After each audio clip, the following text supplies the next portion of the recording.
If we look at learning like a mountain and climbing to the top is learning a new skill, we find out generally the natural reason to get to the top rarely ever motivates a child to begin to learn.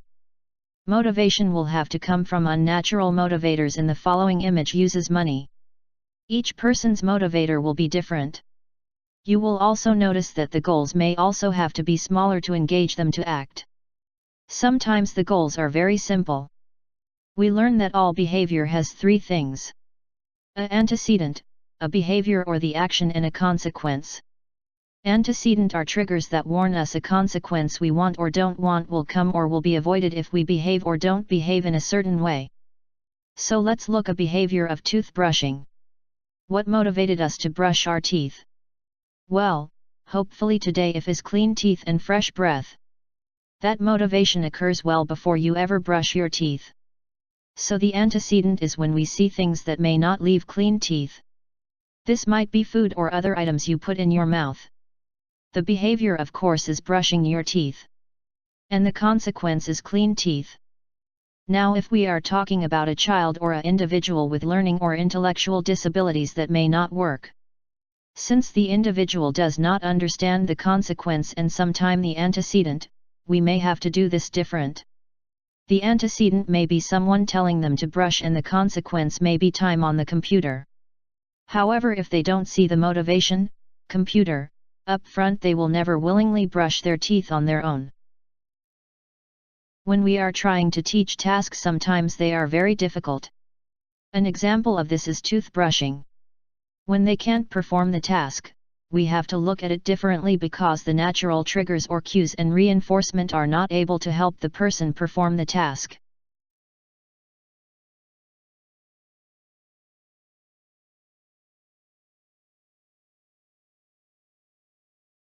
When a task is difficult, we will first try to break it down to steps they are capable of achieving. The example below may not be broken down far enough.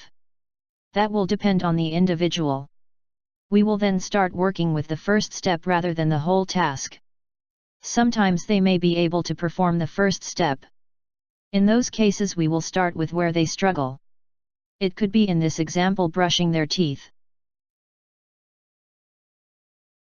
When teaching others we use different types of prompting.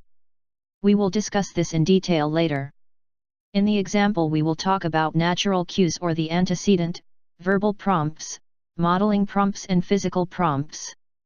Our goal of course is getting the to perform when natural cues occur. That is called independence. Sometimes however the reinforcing connections are not learned and other prompts are needed. In this case a physical prompt. Remember, reinforcement is the key to improvement.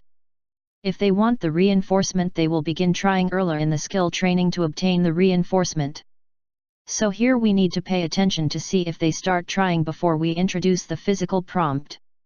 This will encourage them to respond to lesser prompts as we are consistent with our reinforcement and allowing them to perform task on their own.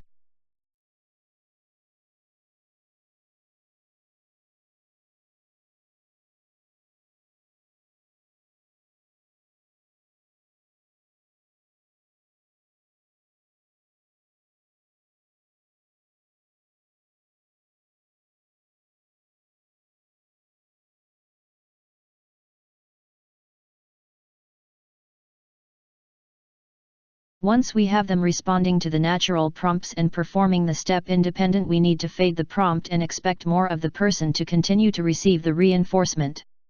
The first step is to stop reinforcing them to see if they want it. If they want the reinforcement you will see them retry the task, or if we shape the behavior, perform more. In this case we want them to obtain the toothpaste. So if they find the toothbrush we prompt them to get the toothpaste and see what they do. When they get the toothpaste we reinforce them. We are now working on the second step of the task. The process continues now with the second step.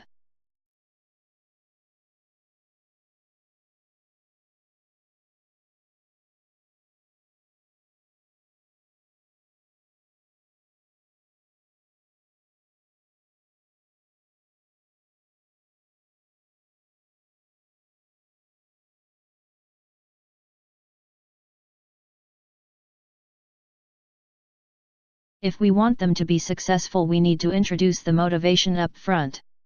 That means before the antecedent or events that normally cause us to act. In this case, it would be eating food. When we introduce the motivation, we need to help them see when we want them to brush their teeth. We might say something like, "What do you think we should do when our teeth are dirty?"